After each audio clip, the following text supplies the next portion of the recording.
Boa tarde a todos, muito bem-vindos ao Likud Brasil. Em nossa live de hoje temos a ilustre presença do nosso convidado, o Dr. Gustavo Perednik, e o tema é Antissemitismo e Judeofobia. Boa tarde, Fábio. Boa tarde, Felipe. Boa tarde, pessoal de casa. Boa tarde também, Gustavo Perednik. Boa tarde. Boa tarde, eu sou o Fábio Rosenfeld e agora são 4 horas mais 35 minutos aqui no Brasil. E aí em Israel, em Jerusalém, onde você está, 10 horas e 35 minutos. Estamos começando mais uma live, mais um programa ao vivo do Likud Brasil nesses tempos de quarentena. E é sempre bom lembrar também que o Likud Brasil, ele é o braço de relacionamento do World Likud, ou Likud Mundial, ou Likud Olami, com mais ou menos 30 países ao redor do mundo. E nós temos as seguintes diretrizes: combater o antissemitismo, promover o sionismo e também, principalmente, promover a Asbará. Asbará, para quem não sabe, sempre são os esclarecimentos dos fatos que acontecem no Oriente Médio. Então, dando sequência a essa série de lives que o Likud Brasil tem apresentado para vocês, nesses tempos de quarentena, hoje temos a honra de trazer Gustavo Perednik, o doutor Gustavo Perednik, filósofo, acadêmico, escritor, palestrante e principalmente autor da obra chamada Judeofobia, que já tem mais do que 10 edições em diversos idiomas, em diversos países. E por falar nisso, ele também é palestrante, já esteve fazendo as suas apresentações em mais do que 100 cidades, em 50 países ao redor do mundo. Gustavo Perednik, seja muito bem-vindo. Buenas noches para você. Obrigado, Fábio. Gosto de estar com você. Em primeiro lugar, a primeira pergunta, gostaria que você hablasse e dissesse para nós outros que é este fenômeno chamado judeofobia ou judeofobia, o antissemitismo. Duas palavras são sinônimos, mas judeofobia é mais precisa, porque semitas não existem. E nunca tiveram pessoas que odiam os semitas, ou partidos políticos em contra dos semitas. Então, o término judofobia é mais preciso, mas são verdadeiramente sinônimos entre eles. Que é o fenômeno ódio de grupo, um ódio de grupo o mais antigo, o mais letal, mortífero, universal, persistente, de todos os ódios que existem. E para haver tenido tanto éxito, quase haver cumprido com seus objetivos de destruir o povo judeu muitas vezes, o modo de grupo tem que ter várias características que permitem que tenha fertilidade contínua. E essas 4 condições básicas que deve cumprir um ódio de grupo, somente a judofobia cumpre. A judofobia atende. Que seja um ódio possível, que as pessoas aceitem seus argumentos, que seja eficaz, que permita ao agressor descarregar seu ódio acumulado, que seja necessário, é dizer, que responda aos desejos de muitos de atacar a vítima. E, finalmente, essa é uma característica que somente a judofobia atende, é que seja um ódio gratuito, que não gere culpa no agressor. Ou seja, que ele opere sem restrições morais, porque sempre afirmará que ataca aos poderosos. Somente no caso da judofobia não há limite moral para seu accionar. E por tudo isso, a judofobia foi tão eficaz ao longo das gerações e continua com uma vitalidade que nenhum outro ódio do grupo tem. ¿Oportunidad está bem? Sim, muito bem.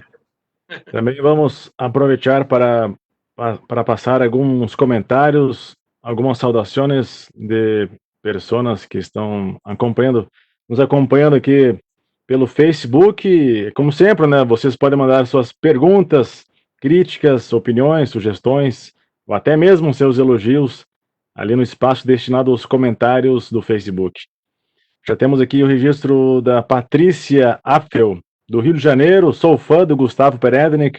Seu livro virou uma referência para mim, principalmente nas ações de Asbará. Também Guilherme Dias Pinheiro, mandando shalom para você, Gustavo. Sueli Sá Yanes, também mandando boa tarde, shalom. José Oxenberg, também mandando boa tarde. Ellen Pérez. Naninha Santos, também mandando shalom, boa tarde. Bokertov, também ela mandando. E Guilherme Dias Pereira, grande abraço para Gustavo, ele que está nos acompanhando diretamente da cidade de Manaus. Agora, Gustavo, eu lhe pergunto um tema muito controvertido, de que Israel é um Estado judio, não é dúvida, mas o que significa dizer que Israel é um Estado judio, ou seja, que Israel é um Estado judeu, e principalmente para aquelas pessoas que dizem que Israel é um Estado racista? Um Estado muçulmano, islâmico, é um Estado que tem a religião muçulmana como religião oficial. E que a religião muçulmana tem uma presença no país de distintos grados, distintas medidas, e há 55 Estados islâmicos. Um Estado cristão é um Estado que tem cultura cristã. É mais ou menos 100 estados onde os símbolos de Natal e os símbolos do cristianismo têm presença cultural no país. Estado judeu é um solo, e não é uma questão cultural ou religiosa, senão que significa que é o Estado criado por o povo judeu, Estado que pertence, que appartiene ao povo judeu. Eu não vou refutar porque Israel não é um país racista. Tudo que posso falar a respeito é que Israel é atacado com muitos argumentos e nós não temos que responder e defender por que não somos racistas. Alguém pode dizer que Israel é um Estado assassino, que é um Estado que transmite a lepra, ou que é um Estado deicida que ha matado Deus. Todas essas acusações da judofobia ao longo dos séculos não têm por que ser respondidas. Tudo o que podemos dizer a respeito é que em Israel não há diferenças de raças com a lei. Em Israel não somente não há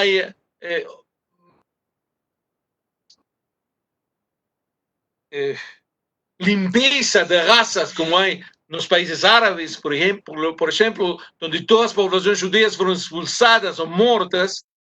E, portanto, para saber que Israel não é um país racista, somente tem que deter-nos aos dados básicos da vida de Israel, que é um dos países mais liberais, abertos e onde todas as ideias e raças convivem em paz. A acusação de racista é exatamente igual que acusações que a judofobia ha proferido, ha criado contra o povo judeu ao longo dos séculos. Mas não tem nenhum basamento na realidade. Eu não tenho por que defender-me de que eu não sou racista somente porque alguém me acusa de ser racista. Sim. Muito bem. Gustavo, como... Se há alguém que sinceramente acredita que Israel é um país racista, ele tem que trazer os argumentos de por que sim. Porque é um país racista somente um país que se declara judeu. Se um país se declara a si mesmo islâmico ou cristão, ninguém vai acusar de racista, porque somente no caso de judeu isso significaria racismo. Sim, Fábio. Sim, por supuesto. E temos, sempre bom lembrar quantos estados muçulmanos existem no mundo, quantos estados cristãos ou cristianos existem no mundo, e solamente um estado judeu, somente um estado judeu existe no mundo. É certo. E qual é a pergunta? Sim. A pergunta agora sim: como podemos identificar um antissemita ou um judeófobo? Não tem critérios acadêmicos objetivos para identificar quando a crítica contra de Israel passa a ser judofobia pura. Dos critérios para saber é o tipo de linguagem, de terminologia utilizada. Se eu critico a Israel porque tem inflação, isso não é judofobia, especialmente se eu critico todos os países que têm inflação. Se eu critico Israel porque há maltrato das mulheres em Israel, isso não é judofobia, especialmente se eu critico todos os países onde há maltrato às mulheres. Mas se eu falo que Israel é um câncer, ou Israel é um país nazista, isso não é uma crítica, isso vai passar a ser judofobia pura.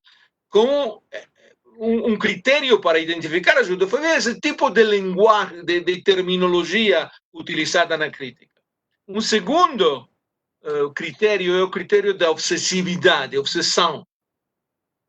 O judeófobo está obsessionado com Israel, somente com Israel. O problema do judeófobo não é que critica, porque muitas vezes nós ouvimos pessoas que falam porque eu critico Israel, sou judófobo, antissemita.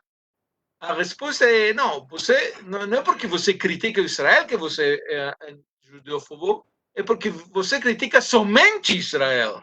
Porque você tem uma obsessão, é o único país do mundo que você está disposto a sair a manifestações. É o único país do mundo que gera em você adrenalina, que qualquer tipo de injustiça que é real ou fantasia que você escute em Israel gera imediatamente um ódio que você acredita que está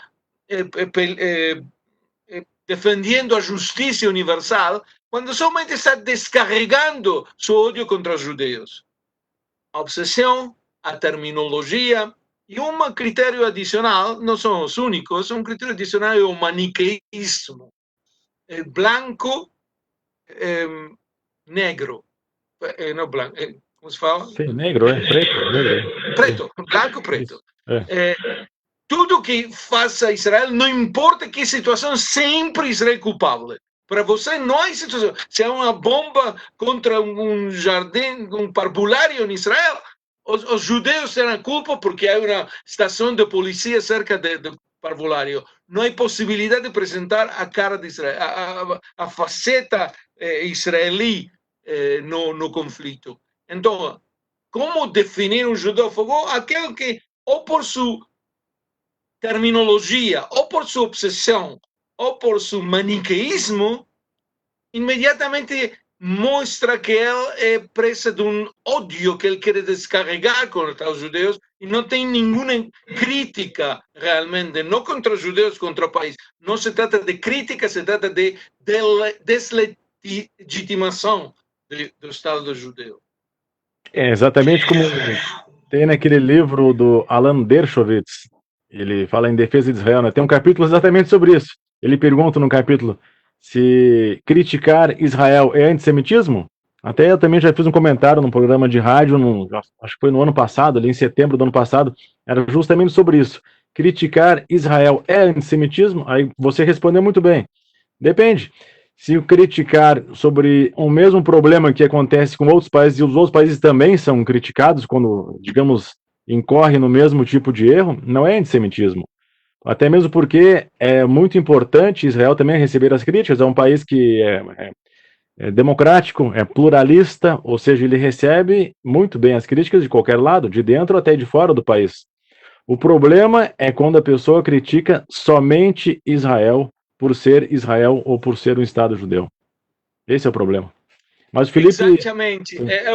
Eu daria o exemplo do BDS, do movimento de boicote contra Israel. Se eles falaram, eu estou em contra da injustiça, e, portanto, todos os países do mundo onde tem injustiças, eu vou lutar contra elas.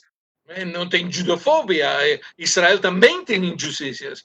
Mas ele não disse eu quero lutar contra o judeu ou contra a injustiça ou ele quer lutar por um mundo melhor. Ele fala eu quero lutar contra Israel. Eu quero boicotear Israel. É judofobia pura, não tem nada a ver com crítica ou com um desejo de melhorar a situação. E até por falar em BDS, né? Para quem não sabe, o BDS é aquele movimento de boicote, desinvestimento e sanções que são radicalmente e obsessivamente contra Israel. Na última semana foi, digamos, vazado um vídeo, uma declaração do seu líder, um dos fundadores, Omar Barghouti, quando ele afirma de maneira bem aberta que o desejo deles é acabar com Israel. Como fazemos para, digamos, rechaçar esse tipo de declaração? A ONU não se manifesta, ninguém reclama, parece que é uma coisa tão normal, tão essa declaração é muito positiva do ponto de vista nosso judeu, porque até agora eles não falaram tão aberta e sinceramente que eles querem destruir Israel. Somente a semana passada, nós sabíamos todo o tempo que o objetivo do BDS é destruir Israel, mas tem incluso ainda judeus que participam no movimento. Eles disseram, não, estou em contra da ocupação, estou em contra da opressão.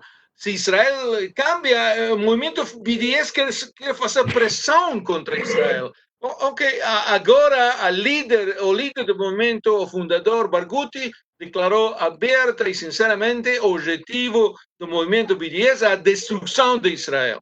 É muito positivo que seja mais sincero que no passado. Sim, começaram há 14, 15 anos, mais ou menos, contra uns produtos que eram produzidos em Judéia e Samária, Judá e Shomron, apenas. Depois, contra tudo que era produzido em Israel. Depois, contra tudo que era judeu. E agora sim, declararam abertamente que são contra a existência do Estado Democrático de Israel. A forma que tem os judeófobos, os antisionistas, de esconder, de ocultar seu objetivo é falar que eles estão em contra da ocupação, sem explicitar que é a ocupação. Não existe um solo líder árabe, não existe um líder árabe no mundo que considere que o conflito entre Israel e os árabes começou em 1967. Com a liberação dos territórios de Judéia e Samaria e de Jerusalém. Ninguém considera que começou em 67, como mínimo começou com a criação do Estado de Israel. Você sabe, ontem tem uma manifestação violenta dos comunistas em Israel, que se fez em Tel Aviv, com bandeiras vermelhas e fotos de Stalin. A maioria deles provavelmente árabes que vieram para a manifestação, mas os cartazes falavam I cannot breathe, como George Floyd, você conhece o lema do movimento Black Lives Matter, agora I cannot breathe, eu não posso respirar, se transformou no lema desse movimento violento que quer destruir as sociedades ocidentais, mas eles falavam I cannot breathe since 1948. Eu não pude respirar desde 1948. Há cartazes no Tel Aviv. É uma vergonha, mas é uma vergonha muito sincera. Ele fala, eu quero destruir Israel. Se o conflito começou em 1948, quer dizer que ele não tem nada a ver com ocupação e não ocupação. Tem que ver com a criação do Estado judeu. Isso é o que eles combatem. Agora, Felipe da Costa, que está conosco também, do Rio de Janeiro, quer fazer uma pergunta para você. Olá, boa Felipe. tarde. Olá.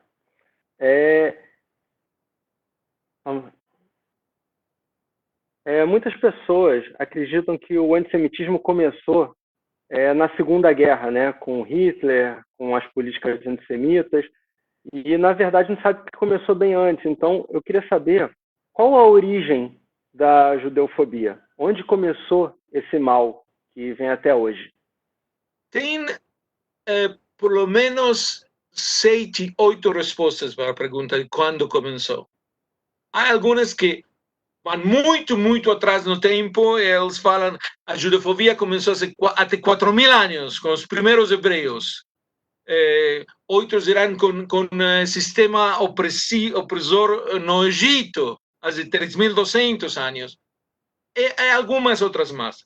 As duas respostas mais aceitáveis do ponto de vista acadêmico são que a judefobia começou até 2.300 anos, com o helenismo, a conquista greca dos distintas áreas, especialmente no mar Mediterrâneo, ou que começou há 2.000 anos com o cristianismo.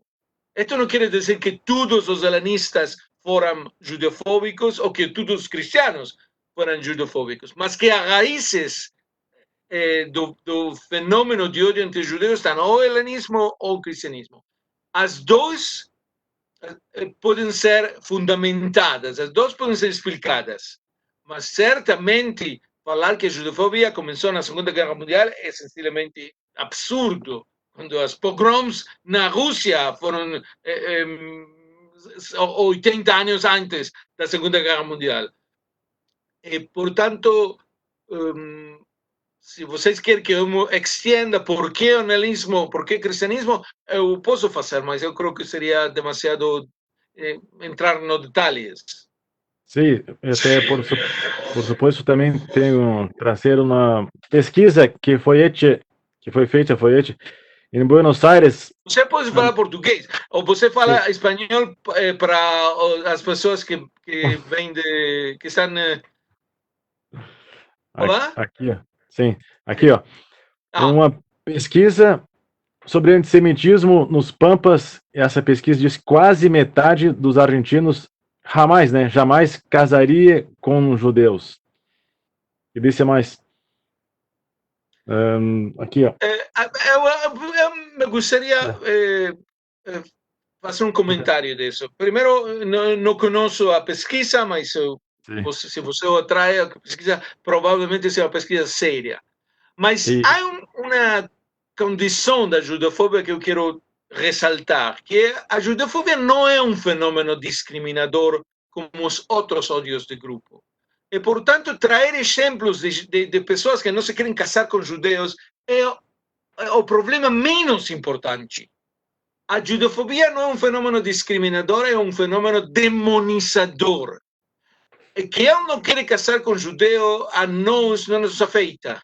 Que ele cria que os judeus dominam o mundo, isso nos afeta muito mais. Se você traz uma pesquisa, eu quero trazer uma outra pesquisa da semana passada, na Inglaterra, a Universidade de Oxford faz uma pesquisa sobre que consideram os britânicos da pandemia que está atentando severamente no mundo, especialmente o Brasil nestes dias. Sim. 1 em cada 5 britânicos culpa os judeus pela pandemia. É uma coisa incrível. 1 de cada 5 britânicos, uma pesquisa feita por uma Universidade de Oxford. Você pode ler, está há 10 dias mais ou menos. Esse é o tipo de judofobia que deve preocupar-nos. Não tanto se vai casar ou não vai casar com um judeu, sino se ele considera que os judeus mataram a Deus, que os judeus dominam o mundo, que os judeus trouxeram a pandemia a todo mundo. Essa é a verdadeira judofobia, a face demonizadora do fenômeno que não existe em outros ódios de grupo. Sim, e estão trazendo aquele, como eu falei mais temprano também, hoje de manhã, no meu programa de rádio, da Hora Israelita, que estão resgatando aquele antissemitismo que era conhecido na Europa medieval, no século XIV, quando ainda diziam que os judeus eram culpados pela peste negra, judeus contaminavam as águas da Europa medieval, 1350, e como explicar então que 700 anos depois, 7 séculos depois, ainda hoje, no tempo da internet, em pleno século XXI, ainda conseguimos nos defrontar com esse tipo de antissemitismo tão tacanho, tão rude, tão medieval? é porque a mitologia da judofobia é muito sedutora para as pessoas que não querem pensar demais. Pessoas que não querem pensar uma mentalidade de simplista. Ele quer encontrar no mundo o inimigo muito claramente. Aquilo que o inimigo dele esteja presente uma pessoa que pode ver, não múltiplas causas dos seus problemas. Aquilo é uma causa para todos os problemas. E, portanto, a judofobia é perfeita para um tipo de mentalidade simplista, sobretudo quando é uma mentalidade de uma pessoa que quer odiar, que quer descarregar ódio contra outros. A judofobia é a receita perfeita para essa situação. E como podemos diferenciar o antissemitismo, ou judeofobia, que é levada a cabo, digamos, por estados, por países organizados como o Irã, como Turquia, daquela judeofobia que é levada a cabo por grupos, por pessoas independentes? Como é que você pode diferenciar?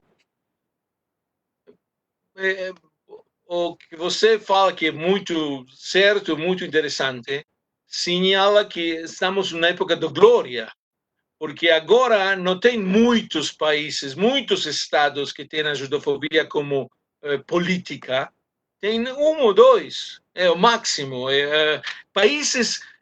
Estados que declaram como sua política, por exemplo, que eles querem destruir Israel, até 50 anos eram muitos. Agora é um solo Estado disse abertamente: nós queremos destruir Israel. Portanto, é um grande progresso. A judofobia gerada por os Estados é muito mais perigosa, porque o Estado tem uma força para levar a cabo os seus objetivos. Eu agregaria que um dos casos mais surpreendentes é Venezuela. Venezuela é um país onde a judofobia era quase inexistente e surgiu, nasceu e se difundiu por uma atividade estatal dirigida a criar ódio contra os judeus. Ainda não teve êxito, mas um país que não tinha judofobia, o Estado se dedicou a gerá-la, a difundir-la, e com certos grupos que agora são abertamente judofóbicos. Obviamente, a judofobia de um Estado, toda judofobia que está exercida por alguém que tem poder, como um Estado, é muito mais perigosa que uma judofobia que simplesmente é de uma pessoa que está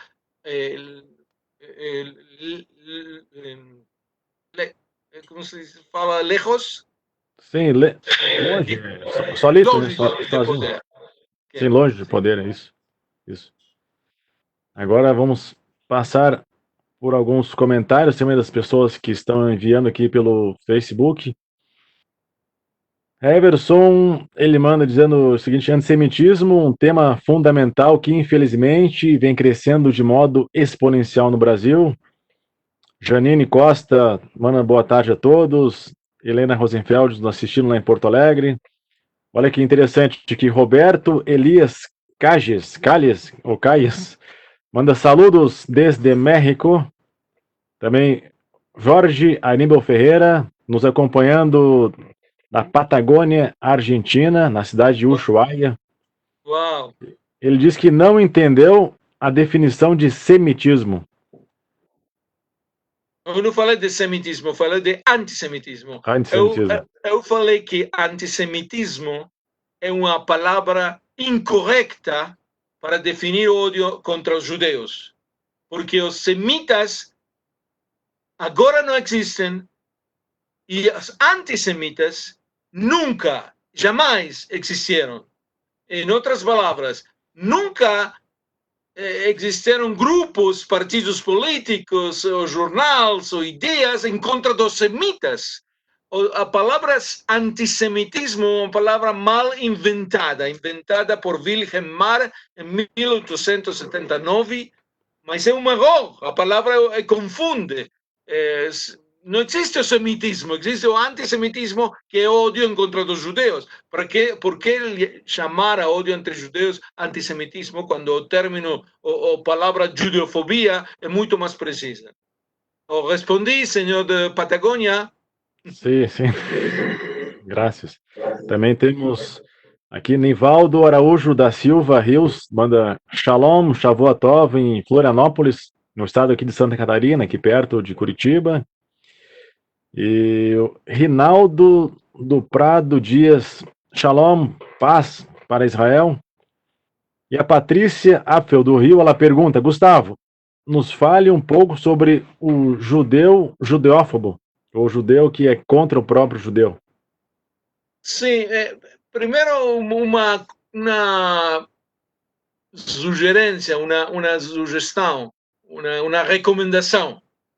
Quando o judeófobo é um judeu, a resposta nossa em geral é muita preocupação, não podemos entender a situação. E o melhor é esquecer que ele é judeu.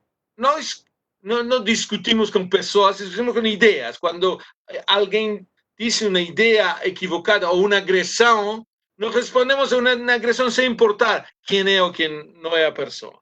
Em geral, chamamos a judeofobia dos próprios judeus auto-ódio judeu, que não é um termo muito preciso, porque a maior parte dos judófobos judeus, eles não se odiam a si mesmos, eles odiam os restos dos judeus. Mas seguimos usando o término, a palavra auto-ódio por questões bibliográficas, porque o primeiro livro sobre o tema das jüdische Selbsthasse, o auto-ódio judeu, 1930, de Theodor Lessing, determinou um vocabulário a respeito. Tudo que posso falar é que um judeófobo, seja ele judeu ou não judeu, para nós é o mesmo. Os judeus judófobos são uma minoria muito, muito, muito pequena no povo judeu. Mas qualquer pessoa que demoniza os judeus, demoniza o Estado de Israel, ou a religião judeia, é um judófobo, não importa se ele é judeu ou não. E, portanto, quando alguém fala, como pode ser eu judófobo se a minha namorada é judeia, ou se eu gosto da música judeia, ou eu gosto da comida judeia, que tem que ver? Quando ele fala assim, em realidade, ele quer falar como pode ser eu nazista se eu tenho uma namorada judeia. Isso é correto. Mas o nazismo foi a exceção na judofobia, não é a norma. A norma da judofobia ao longo da história é imponer aos judeus condições. Se vocês camam da religião, eu não vou perseguir. Se vocês os assimilam, eu não vou perseguir ou respeitar. Se vocês os emigram do país, eu não odiarei a vocês. As condições não são cumpridas, mas são condições, dá uma sensação de que tudo depende da conduta dos judeus. O nazismo foi uma exceção, porque os nazistas vieram por primeira vez e eles falaram, não importa qual é a outra religião, não importa que você pensa, que você diz, que você faz, não importa absolutamente nada. Se você nasceu judeu, você é um judeu e para mim é um inimigo da Alemanha. Essa é uma novidade da judofobia. E quando alguém fala como pode ser judeófobo ou antissemita sim ABC, em realidade ele quer falar como pode ser o nazista. Mas nós não acusamos a todos os judeófobos de ser nazista. Você pode ser judeófobo porque você demoniza o povo judeu, o Estado judeu, e isso é suficiente para ser judofóbico. Não tem por que ser nazista e quer matar a todos os judeus. E, portanto, há muitos judeus que são parte da judofobia. E assim há que aceptá-los. Mas são uma pequena, muito pequena minoria no povo judeu. Gustavo, nós sabemos que atualmente a esquerda mundial tem uma certa aversão a Israel, a tudo que diz respeito a Israel, combate, estão sempre batendo na mídia. contra Israel, contra os judeus. Como é que você pode explicar esta simpatia da esquerda a tudo que é, digamos, que envolve aquele arcabouço do antissemitismo, da judeofobia? Sem nenhuma dúvida, você tem razão. Há um traslado, há um movimento da judofobia da direita à esquerda nas últimas décadas. A judofobia que foi no passado uma característica dos movimentos mais reacionários e conservadores das sociedades, hoje não é assim. Os movimentos conservadores são muito pró-judeus no mundo e a judofobia lentamente foi passando a ser uma característica da esquerda. Por quê? Porque a esquerda ha colapsado ideologicamente. Não tem mais. Quem pode falar hoje, nessa época, que há que estatizar toda a propriedade, há que eliminar a propriedade privada para permitir que as pessoas sejam felizes? Esse tipo de argumentação, que era um argumento da esquerda no passado, ha colapsado, não tem mais presença, não tem mais argumento. Lentamente a esquerda ha quedado desprovista desses argumentos. Então tem que tomar algum ódio que permita continuar a batalha. E o ódio da judofobia, por muitos motivos, é muito eficaz para ela. O Felipe tem uma pergunta, hein, Felipe, que um pessoal de casa aí, Felipe, como é que é? Não tá com alemão? Não, tá com alemãos aí? Não, tem uma Mas pessoa do Likud aqui de outro país aqui querendo fazer uma pergunta, só que ao vivo. Eu estou tentando ver aqui se a gente consegue conectar. Tá. Mas antes disso, Gustavo, tem uma pergunta então aqui da Argentina de novo, aqui do Jorge Aníbal Ferreira, Jorge Aníbal Ferreira. Para o mundo, o judaísmo é sinônimo de riqueza.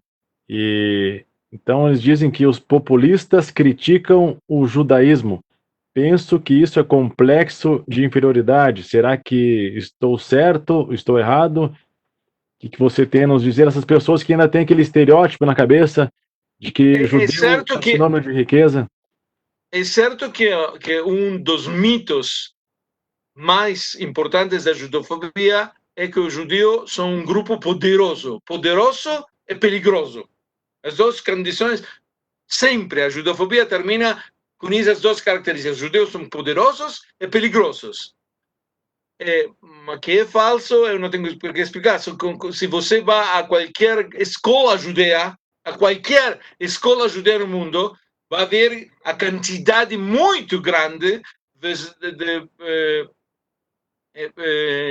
crianças que vêm à escola com, se fala becas, Fábio? Como? Com becas, que vêm becados, que não pagam arancel na escola. Não, bolsistas. Bolsistas. Scholarship, né? Porcentagem. Para saber que não todos os judeus são ricos e poderosos, é muito fácil de ver. Tem que ir a uma escola judeia e ver como as crianças bolsistas existem. É verdade. Mas por que o mito continua? Porque o judeu não quer pensar. E ele quer atacar. Qualquer argumento em contra de suas ofensas, de suas agressões, o põem mais nervoso, com mais ganas de atacar. E para atacar, ele necessita argumentos, como eu falei antes, que sejam grátis, que não gerem nele culpas. E combater contra um grupo poderoso sempre lhe dá a ele a sensação de que ele não necessita, ele não tem nenhuma culpa em seguir golpeando. Não importa se o judeu está agonizante em um campo de concentração nazista, ele sigue pensando que o judeu é um grupo poderoso, ele está combatendo contra os poderosos. Então, lhe dá tranquilidade continuar com esse combate. Por isso, o mito do poderio judeu mundial continua geração tras geração. Temos mais perguntas aqui. Raya Frida Finkelstein. Gustavo, como podemos combater em nossos países a questão da judeofobia, leve em consideração a política e a questão da saúde a que estamos atravessando aqui no Brasil, principalmente a questão da pandemia. Mas como podemos combater a judeofobia? Como é que você indicaria a melhor forma de combater esse vírus, né? Eu acredito que a forma mais alcance da mão para combater a judofobia é a educação. Mas não a educação sobre quão bons são os judeus, quão boa é a vítima, não a educação universalizadora, que todo prejuízo, todo estereotipo está mal, porque a judofobia é um prejuízo muito especial, como eu falei, não é discriminador, é demonizador. Então, merece uma educação especial, mas uma educação que mostre em que consiste a judofobia. É um dos campos no que há que atuar. É muito frustrante ver como esse ódio tão antigo, tão arraigado, tão profundo, e tão exitoso, com tanto êxito no mundo, quase não tem estudos nas universidades. Há cursos de holocausto, mas tem muito poucos cursos, quase não existem cursos de judofobia. E é lamentável. Eu agregaria que outra via é a legal, é a via das leis. Se pudermos fazer leis, não que castiguem a judofobia, porque é impossível, mas que agravem toda a penalidade em qualquer delito, se também inclui uma dose de judofobia. Mas eu escrevi no meu livro Judofobia, e que também tem uma edição em inglês gratuita na internet, um resumo na internet. Mas estarei muito feliz de intercambiar com você, com a audiência de vocês, ter um personal por via de e-mail, qualquer inquietude específica de algo muito específico que ocorra em vossas cidades ou em vossos lugares. Sim. E Gustavo, quando falamos da causa palestina, a ideia de criar um Estado palestino, apesar de tantas ofertas de território, tantas ofertas de paz, até recentemente agora, Deal of the Century, no plano do presidente Donald Trump, presidente americano, e mais uma vez foi rechaçada pelos palestinos. Então, como é que você pode explicar e decifrar qual é que é a verdadeira causa palestina? Eles brigam pelo quê? É muito importante señalarlo, explicar que é a causa palestina. A causa palestina nunca jamais tuvo como objetivo a criação de um Estado palestino. É uma mentira que pode ser facilmente demonstrada. Não tem nada a ver com criar um Estado palestino. A causa palestina, desde o começo, nasceu para destruir a vida judia em Israel. Somente para destruir os judeus de Israel. Os palestinos têm 4 líderes na história. O Mufti de Jerusalém, Amin el-Husseini, Ahmed Sukeiri, Yasser Arafat e Mahmoud Abbas, Abu Mazen. Estes são os 4 líderes palestinos que se fizeram na história. Não é uma história muito longa. É uma história muito pequena, a história do povo palestino. Uma história de 100 anos, de um século como máximo. Nunca jamais o objetivo deste movimento nacional palestino foi a criação do Estado palestino. O objetivo do movimento nacional palestino foi a destruição de Israel, a destruição da vida dos judeus em Eretz Israel. E, portanto, apoiar a causa palestina quer dizer isso, quer dizer apoiar uma causa que quer destruir Israel. As possibilidades de criar um Estado palestino existem no plano de paz do presidente Trump. Mas o plano do presidente Trump tem uma novidade que não teve nenhum plano até agora. A novidade é que, por primeira vez, as exigências, as demandas são para palestinos e não para judeus, não para israelenses. Até agora, sempre o plano de paz começava com que Israel tem que fazer assim, tem que fazer assim, e os palestinos daqui a alguns anos eles vão renunciar ao terrorismo, etc, etc, etc. O plano do presidente Trump é revolucionário, porque ele empieza dizendo os palestinos têm que fazer A, B, C, D, E. Se eles fazem tudo isso, então terão a possibilidade de criar um Estado palestino. Como falou o embaixador norte-americano em Israel, David Friedman, quando os palestinos se transformam em canadienses, então vão poder criar seu Estado. E o que vai definir se se transformaram em canadenses ou não é Israel, não as Nações Unidas. Nesse sentido, o plano de Trump é muito pro-israelí, porque põe as demandas aos palestinos. Mas uno perfeitamente pode dizer que é um plano neutral, porque o agressor do Medio Oriente não é Israel, é os palestinos.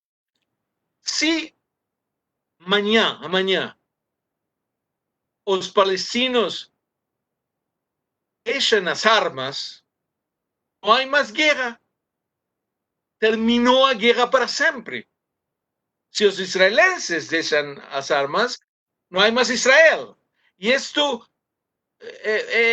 aceitam absolutamente todas as pessoas, nossos amigos e nossos inimigos.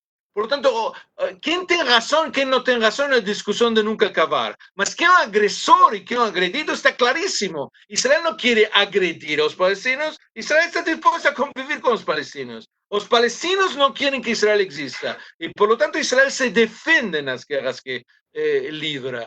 E a questão da causa palestina é muito importante enfatizar que a causa palestina tem um objetivo. Pode ser que no futuro esse objetivo cambie, troque, não seja o mesmo objetivo. Mas agora, até agora, desde sua criação, o objetivo da causa palestina é destruir Israel. Apoiar a causa palestina não tem nada a ver com querer o bem-estar dos palestinos. Tem que ver com querer a destruição de Israel. Foi muito bem colocado esse seu comentário, essa sua resposta, porque lá em 64, mais ou menos, quando Yasser Arafat criou, digamos, a Organização para a Libertação da Palestina, na verdade não era para a libertação da Palestina, era um movimento para, digamos, um movimento para a destruição de Israel. Tanto é que a gente... Eu quisiera tomar as tuas palavras, Fábio. Em que ano foi criada a Organização de Liberação da Palestina? 1964? Correto. Sim. Em que ano Israel tomou os territórios de Judeia e Samaria? Conquistou? 67? 1967. Quer dizer que eles falam que eles querem liberar os territórios que Israel tomou em 1967, mas criaram uma organização profética que em 1964 queria liberar os territórios que Israel ia tomar 3 anos depois. É absurdo. A organização nasceu para destruir Israel, aberta e explicitamente. O movimento nacional palestino quer destruir o Estado judeu. Até agora, os líderes palestinos, sem nenhuma exceção, eles falam: nunca, jamais aceitaremos um Estado judeu. Eles falam explicitamente, expressamente. Isto não quer dizer que sempre vai ser assim. Pode ser que algum dia eles cambiem, sobretudo graças ao presidente Trump, o programa do presidente Trump, porque, insisto, por primeira vez, eu reitero, as demandas são os palestinos e não os israelenses. Podemos até observar que desde 1948 até 1967, praticamente 20 anos, os palestinos eles viviam sob o domínio da Jordânia e do Egito, na faixa de Gaza, e na Judéia e Samária, e também nas colinas do Golã e da Síria. Por que eles nunca reclamaram, nunca lutaram pela independência, digamos, frente a esses países? Nunca, nenhum país, nem mesmo os palestinos lutaram para ter o seu país de 48 até 67, ou seja, 20 anos. Se calaram, por quê? Correto, e nunca jamais eles pediram Jerusalém. Eles pedem somente aquilo que Israel tem. Quando Israel tomou Jerusalém, então eles começaram a pedir Jerusalém. E por quê? Eu falei por quê. Porque o objetivo da causa palestina é destruir Israel. Não é construir absolutamente nada. Não é um movimento para construir, um movimento para destruir. É um movimento nacional com uma força destrutiva muito importante e uma força construtiva que é nula, zero. Nada han construído em todas estas décadas e han destruído aos palestinos mesmos nesta batalha. Vamos passar agora mais alguns comentários. Nós temos dezenas de mensagens aqui de pessoas que estão nos acompanhando, nos prestigiando. Estamos ao vivo. Agora 5 horas mais 24 minutos. Temperatura aqui na capital mais fria do Brasil, em Curitiba, 19 graus. E Márcia Sigal está nos acompanhando, a professora Márcia Sigal, que é professora especialista em Holocausto, lá de Porto Alegre. Enia Khan também está assistindo. Everson, ele manda a seguinte mensagem: a islamização da Europa é um exemplo típico de antijudaísmo. Se torna perigoso usar kippá em vários países da Europa.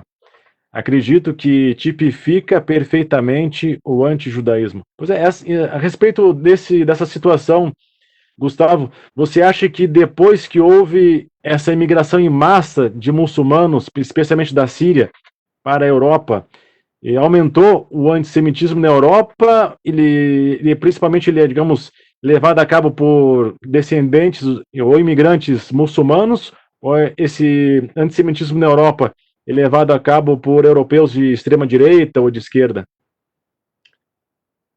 As duas partes são certas, mas a diferença é que o antissemitismo islâmico, que se ha incrementado na judafobia europeia, é um antissemitismo ou uma judofobia mais superficial que a judofobia cristã europeia. Quando a situação política seja resolvida se fala? Sim. Resolvida no Médio Oriente, a judofobia árabe e muçulmana vai lentamente começar a desaparecer. Mas a judofobia europeia cristã é muito mais profunda. E, portanto, aún se soluciona o conflito em Médio Oriente, vai continuar por um tempo. Agora, os muçulmanes incrementaram a judofobia europeia, é certo, mas isso não exime os europeus de sua própria responsabilidade na judofobia de hoje. E o que Márcia falou é completamente certo, por supuesto.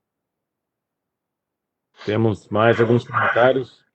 Antônio Tavares, ele diz que Massa assim sempre atua contra a democracia, que é certo. O vídeo que fizeram em relação ao coronavírus, aquela questão antiga, mais anteriormente, que foi abordada em relação ao coronavírus, de que a culpa seria, digamos, entre aspas, dos judeus, e essa recente pesquisa feita no Reino Unido.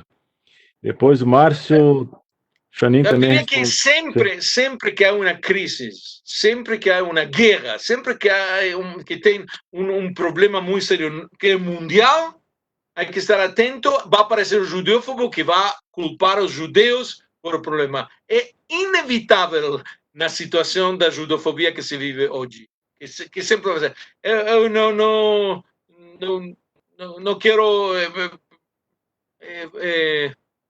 autoelogiar-me, mas eu estava absolutamente seguro de que ia haver grupos que iam atacar os judeus pela criação da judofobia, da pandemia do coronavírus.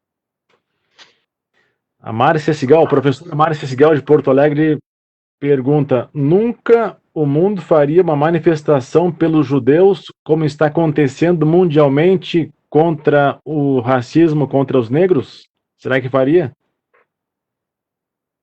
Tem um pouco de... É certo, nunca com tanta... As manifestações tampouco são por los negros agora. Estou transcendido. A protesta inicial, a todos que vimos o assassinato de George Floyd, sentimos que havia algo muito malo que devia ser corrigido, mas as manifestações que começaram depois são manifestações anarquistas, comunistas, que querem destruir a sociedade.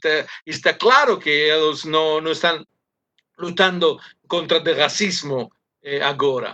Mas é certo que a judofobia não desperta, em geral, há exceções, mas não desperta esse tipo de solidariedade mundial, a exceção de casos muito extremos, mas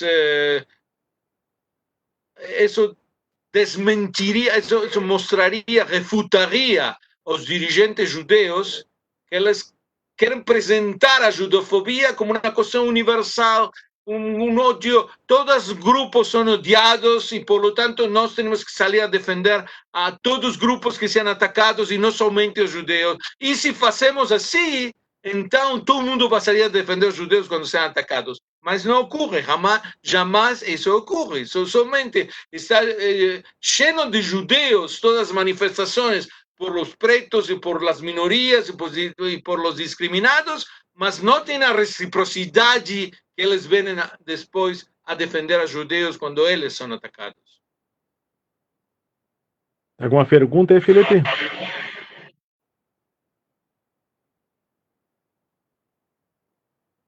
Aqui não, tá só, estou tentando ver se o nosso amigo entra aí para conseguir fazer a pergunta. Agora, deixa eu só tirar uma dúvida, aproveitando a oportunidade.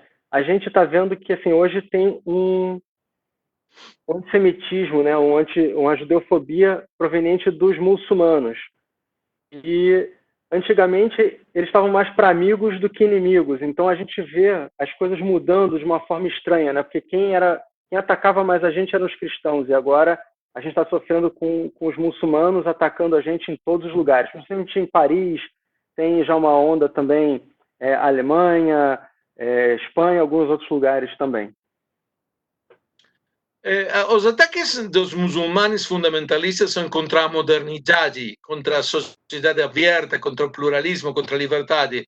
Os judeus são um símbolo de todo ele e, portanto, são atacados. Mas eles não têm uma presença exclusiva de judofobia. É um movimento que vai contra a modernidade em seu conjunto, contra as sociedades democráticas abertas e contra a liberdade de opção dos indivíduos e, portanto, atacam os judeus também. Mas eu insisto, a judofobia que vem do mundo muçulmano é mais superficial que a judofobia que vem do mundo cristão. Até agora, inclusive ainda agora. Isso especialmente quero corrigir. Na Europa, a judofobia é um fenômeno eminentemente europeu, não é um fenômeno das Américas. Na América é importado desde a Europa e por isso em Venezuela é um fenômeno tão exquisito que ele vem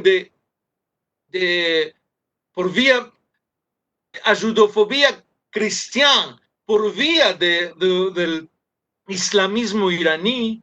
Eles trajeron a Venezuela y geraron un nuevo movimiento en contra de los judíos en un país donde nunca había conocido o fenômeno. Quer passar mais alguns comentários? Estamos mais uma vez ao vivo, mais uma live levada a cabo aqui pelo Likud Brasil. Agora são 5 horas e 32 minutos aqui no Brasil e lá em Israel são 11 horas e 32 minutos. Moisés Menael diz que, infelizmente, eu acredito que a judeofobia seja um vírus eterno que nunca terá uma vacina. Christopher Haddad diz que mais judaísmo, mais sionismo, mais educação em nossos jovens, o melhor antídoto ao antissemitismo e judeofobia. Então, encolher-se é dar espaço para aqueles que querem o nosso fim.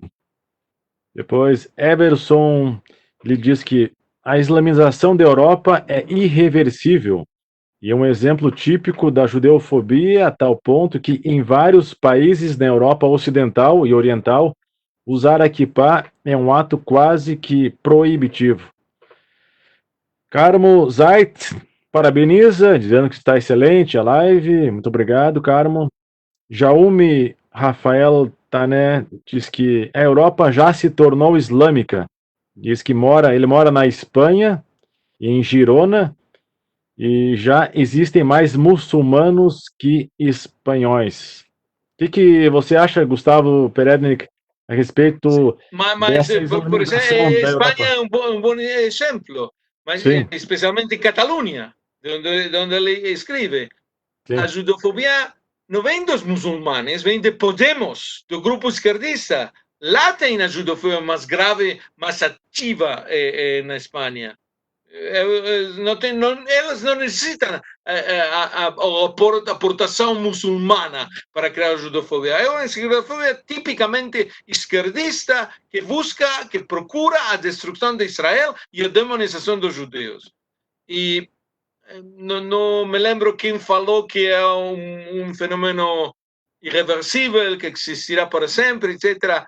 A judofobia existirá para sempre, mas existirá como um fenômeno marginal. Eu sou optimista. Eu acredito que a judofobia tem formas de ser revertida, não numa geração, não 2 gerações. Depois de tudo, é um ódio de muitos miles de anos. Mas será revertida até que termine sendo um fenômeno muito minoritário, como é um grupo que crê que a Terra é chata, plana, como se diz em português. A Terra é plana. Terra plana. Sim, terra plana. E a Terra é plana. Há pessoas que creem que a Terra é plana, não? Mas são pessoas muito marginais. Os judófobos terminarão sendo também um grupo muito marginal na sociedade. Mas eu concordo com que falou assim, em que nosso antídoto contra a judofobia tem que ser maior educação judeia, maior identificação com Israel, fortalecimento do Estado judeu, etc, etc. Quem falou que a islamização é irreversível foi Everson Asvolinski. Ele não, falou mas alguém falou que a judofobia não tem remédio, que sempre existirá. Não sei se é a mesma pessoa que é a falou. mesma pessoa? E quem falou em mais educação foi o Chris Haddad, ou Christopher Haddad, falou em mais educação para o povo. E agora, em relação aqui à pergunta do Guilherme Dias Pinheiro, em um país simpático a Israel, como o Brasil, estamos numa época que o governo está muito simpático a Israel, muita amizade com Israel, ele pergunta se a divulgação do judaísmo poderia ser uma arma para ajudar a combater a judeofobia? Ou seja, mais bandeira de Israel na rua, mais pessoas falando sobre judaísmo. Será que isso poderia ajudar a combater o antissemitismo, a judeofobia? Eu não chamaria isso de divulgação do judaísmo, eu chamaria de a presença do judaísmo sem medos. Isso é seguro. Quanto menos medo nós apresentemos nosso judaísmo, é muito melhor. Porque o judófobo se sente muito seduzido para a debilidade da vítima. Mas o judaísmo não é uma religião missioneira, nós não queremos fazer que outros sejam judeus, é uma religião que respeita todas as religiões, portanto, eu não chamaria um fenômeno de presença do judaísmo orgulhoso, difusão do judaísmo. Mas se você quer falar que era o que eu apresentei como orgulho judaico, sim, eu estou de acordo. Quanto mais orgulho judaico, menos estímulo tem o judófobo para atacar a sua vítima. Agora o Felipe da Costa, aí no Rio de Janeiro, tem uma pergunta para fazer. Sim, Felipe. A gente tem visto que os governos de direita, mundialmente, têm sido mais amigos dos judeus do que os governos de esquerda. Aqui no Brasil, então, os governos de esquerda eles têm sido muito nocivos à comunidade judaica em relação a apoio a Israel e etc. E eu vejo muitos jovens confundindo as causas, né? Achando que ele é humanista, então ele tem que apoiar um partido de esquerda. E quando, na verdade, ele está apoiando o antissemita. Eu queria entender como isso funciona e se isso está acontecendo no mundo inteiro ou se é um fenômeno só no Brasil, porque a gente viu essa semana agora alguns jovens botando aquele logotipo, né, da Antifa, né, apoiando a Antifa, e a gente sabe que tem feito vários movimentos aí contra o sionismo, condenando às vezes Israel e até contra o judaísmo mesmo. Então, eu queria saber se é mundial, o que acontece com esses jovens, por que está acontecendo essa falta de instrução. A gente tem dúvida sobre isso, né? Que a esquerda é um movimento humanista, está claro que é uma mentira. A esquerda não é um movimento humanista, é um movimento um movimento eminentemente destrutivo da sociedade, das riquezas da sociedade. Que a esquerda gera maior riqueza, ou que defende os pobres, é absurdo. Em que país do mundo a esquerda gerou maiores riquezas e defendeu a maiores? Em Cuba, é um partido de esquerda que ha dado em 60 anos de revolução ou de revolução, que os movimentos esquerdistas propõem, que ha dado ao povo cubano maior liberdade, maior dignidade, menos pobreza, nada, absolutamente nada de tudo isso. É um mito que se transmite nas universidades, que se transmite aos meios de imprensa, que o humanismo está do lado da esquerda. O humanismo está do lado do liberalismo. Liberalismo não no sentido americano de liberalismo, no sentido de quanto mais liberdade aos seres humanos, maior dignidade para eles, maiores riquezas, maior progresso, etc, etc. Que se pode fazer com alguém que considera que Fidel Castro e que Mao Zedong são os representantes do humanismo? Explicar-lhe que ele está equivocado. É perfeitamente. E pior que as pessoas conseguem ainda convencer aquelas pessoas ingênuas que são, digamos, movimentos ou ideias ainda libertadoras, ideias politicamente corretas, defender as ideias da esquerda, quando na verdade a gente sabe que é bem diferente. Como você falou, você deu vários exemplos interessantes, e não só na parte, digamos, humanista, mas eu também trago a parte econômica. Quem estuda o fundamento da economia da esquerda, ela se baseia ali, principalmente nas teorias keynesianas.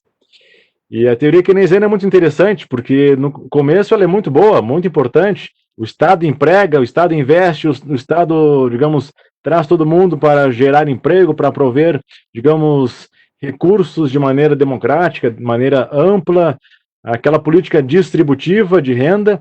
Mas a gente vê que a longo prazo a conta não fecha. Existe o que? Déficit, existe mais despesa do que receita.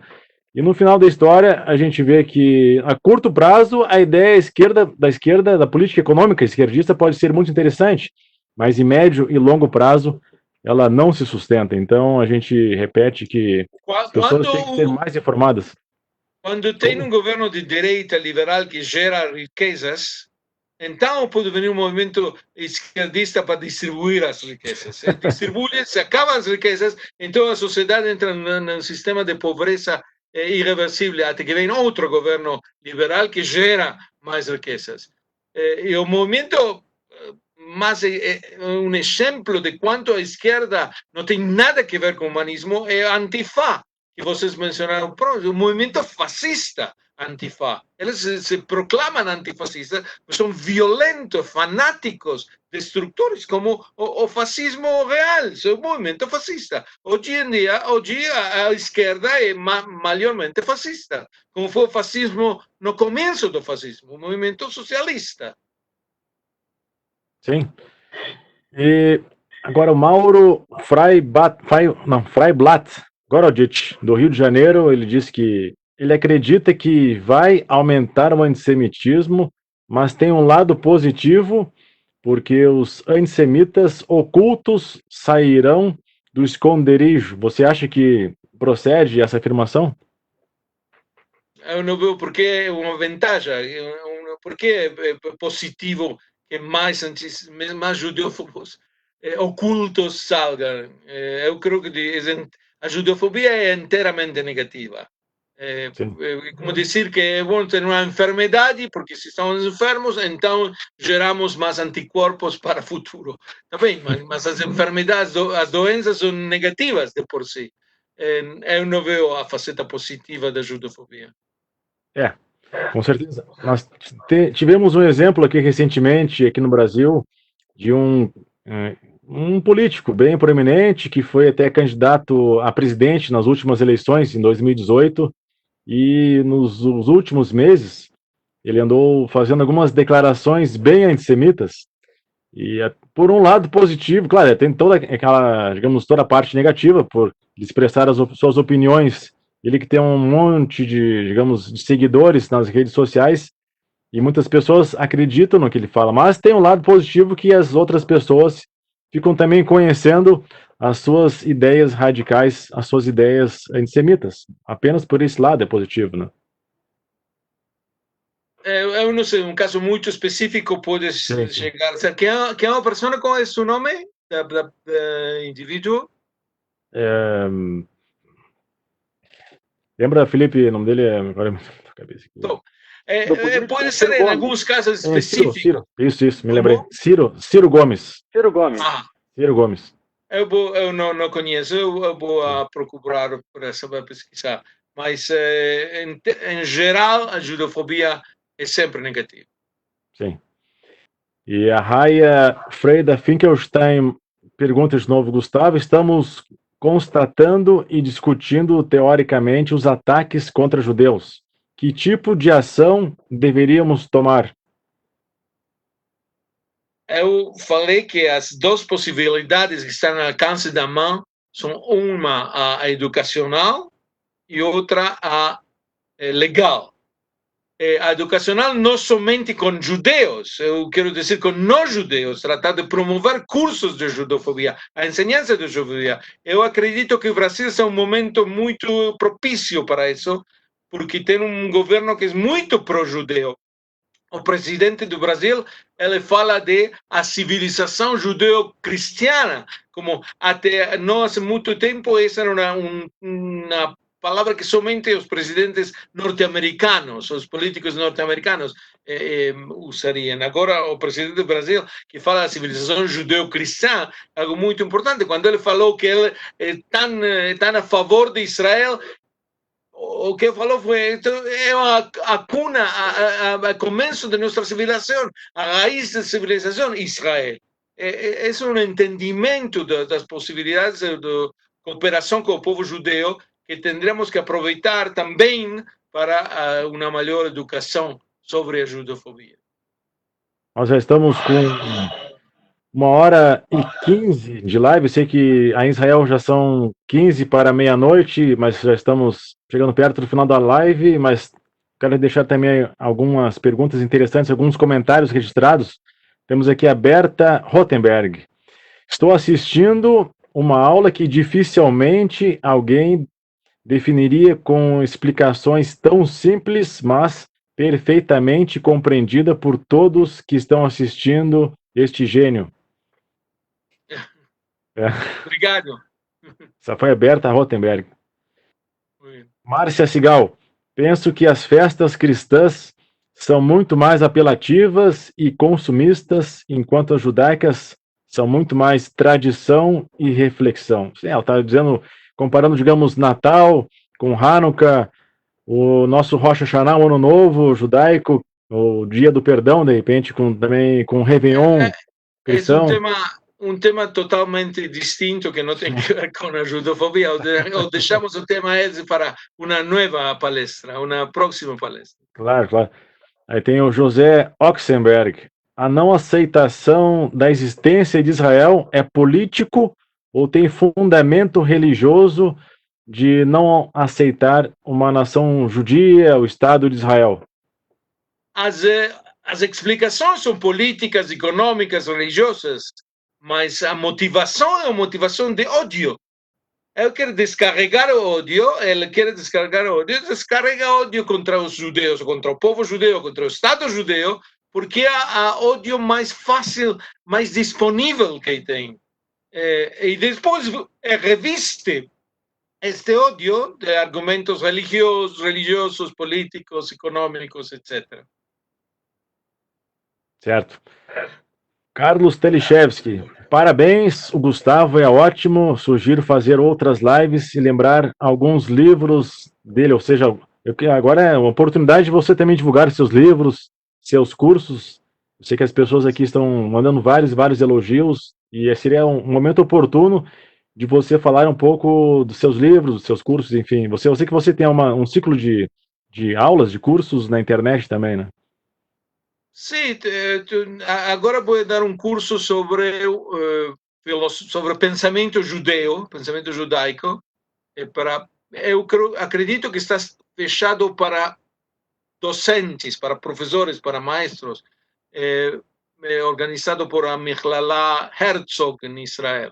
Eu dou cursos, é muito fácil chegar a mim por Facebook ou por e-mail, eu posso dar toda a informação.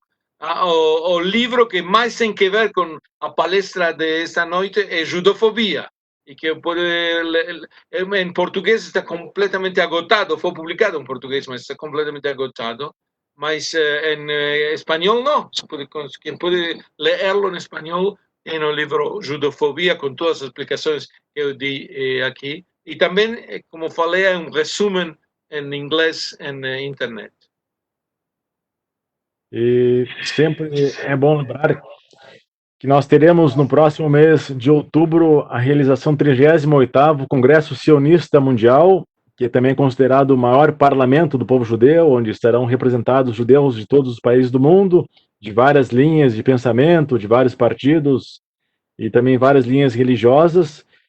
E nós também estamos chegando próximo às eleições aqui no Brasil para definir quais serão, ou quem serão também os delegados para esse próximo Congresso Sionista Mundial. Eu peço agora que o Felipe, então, rode a vinheta explicativa, uma vinheta rápida, para aquelas pessoas que ainda não sabem, ainda não conhecem o que significa o Congresso Sionista Mundial, e nós já retornamos.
Estamos online novamente. Fábio, pode continuar.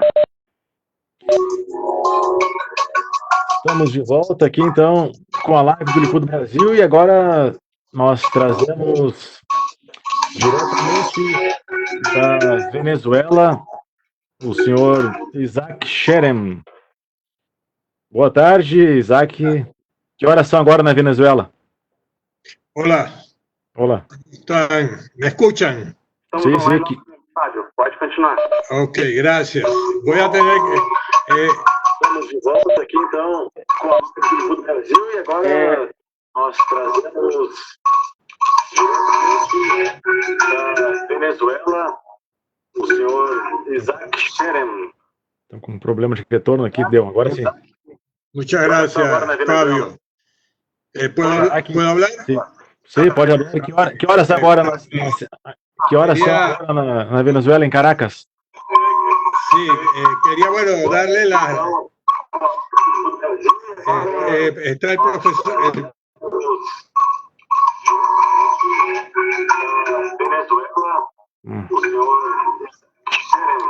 Fábio, Sim. podemos concluir a minha parte? Sim. Só o Isaac tem uma pergunta. Isaac, só bom. rapidinho. Isaac, Pero el profesor pode falar agora, sim. está el profesor Vai concluir. Peretti. No sé qué es ese ruido, no sé. Saque el audio de su teléfono. Agora sim, pode fazer a pergunta, Isaac, por favor, que depois cómo no. encerrar. Sí, Só Isaac tem uma pergunta. Isaac, bueno, y sí, y un comentario.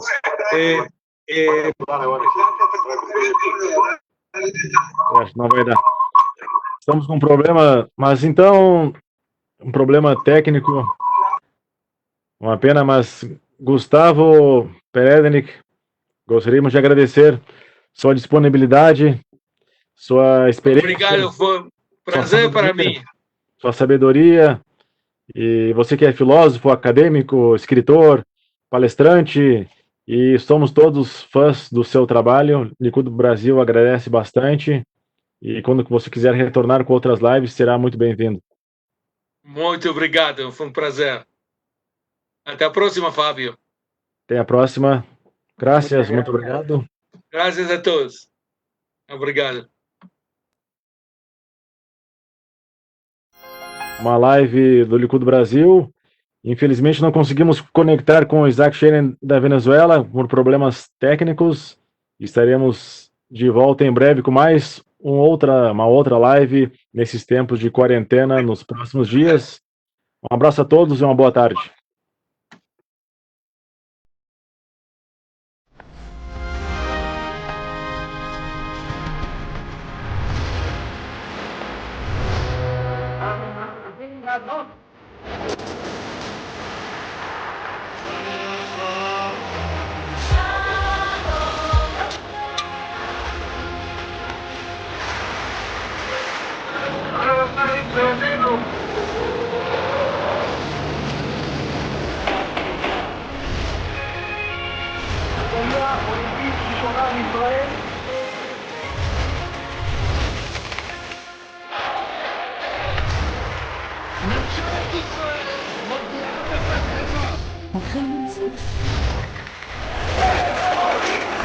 Two, one.